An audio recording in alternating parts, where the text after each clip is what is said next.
રાજકોટ જિલ્લાના ધોરાજીમાં નગરપાલિકા દ્વારા 6-8 દિવસે પાણી વિતરણ વ્યવસ્થા લોકો ત્રાહિમામ। ધોરાજી શહેરમાં અંદાજે 1 લાખ જેટલી વસ્તી ધરાવતું ગામ છે। નગરપાલિકાની ચૂંટણી સમયે દરેક પક્ષ જનતાના ખોટા વચનો આપી મત માટે જાહેરાત અને વચનો આપી જાય છે, પણ સત્તા પર આવ્યા બાદ કોઈ વચનો પૂરા કરવામાં આવતા નથી। એકાંતરા પાણી વિતરણ કરવામાં આવશે, શુદ્ધ પાણી વિતરણ વ્યવસ્થા કરીશું તેવો પોકાળ વચનો આપી સત્તા મેળવી જાય છે, પણ પાણીની સમસ્યા ઘણા વર્ષોથી તેની તેજ છે।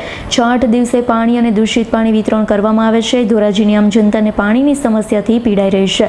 ધોરાજીમાં વોર્ડ નંબર 9 છે, વસ્તી પણ વધી રહી છે। સમયસર પાણી અને અનિયમિત પાણી અને દૂષિત અને 6-8 દિવસે પાણી વિતરણ વ્યવસ્થા હેઠળનું નગરપાલિકા દ્વારા પાણી વિતરણ કરવામાં આવે છે, ત્યારે લોકોને ભારે હાલાકી ભોગવવી પડી રહી છે।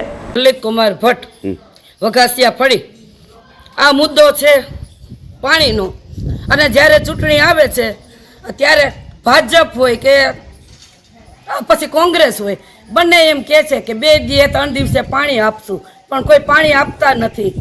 6 દિવસે પાણી આવે છે, એના 4 દી નથી થતા, 8 દી થાય છે, અને પાણી દૂષિત આવે છે, તો બૈરાઓને તકલીફ પડે છે। બધાને તો સગવડ ન હોય, બધાને મોટા ટાંકા ન હોય, તો કોઈએ બેરલ ભર્યા હોય, ડોલું ભરી હોય, જે ઘરમાં વસ્તુ હોય બધું ભરી લે છે, તો પાણીનો સંગ્રહ બિચારા શું કરે?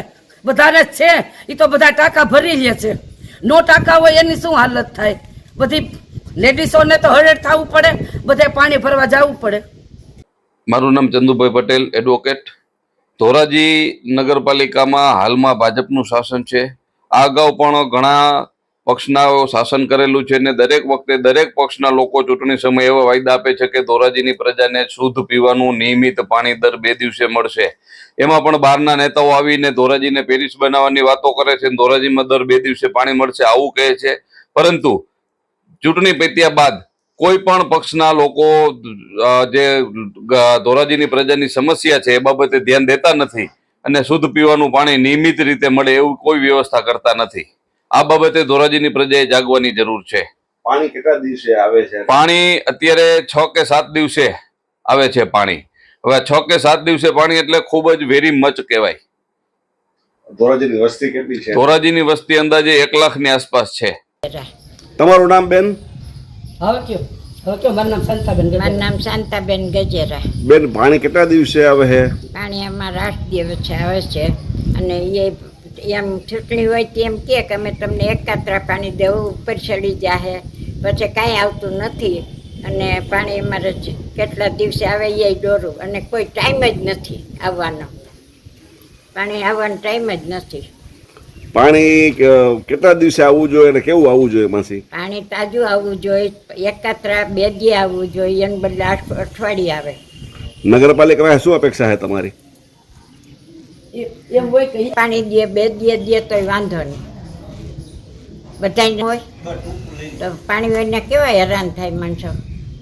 રેડી ઠેઠ ભાદર ડેમ ભરી શકતી હોય, ધોરાજી નળમાં પાણી ન આવે, પણ તમારે ત્યાં જ ખાટલે ખોય તો ભાજપ વાળા શું કરે? કોંગ્રેસની સરકાર તમારા ગામમાં હતી તો ભાજપ વાળા શું કરે? તમે મને એટલું કહો કે ધોરાજી કરતા ગોંડલ મોટું કે નાનું? મોટું ને?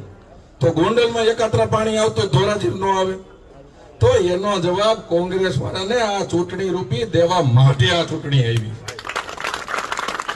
કે આખા ગુજરાતમાં પાણી એકાત્ર આવે, ધોરાજી તમે કેમ નથી દીધો એની સજા દેવા માટે ચૂંટણી છે। Bureau report S9 news, Rajkot. અમારી તમામ માહિતીથી અપડેટ રહેવા માટે જોડાયેલા રહો S9 ન્યૂઝ સાથે।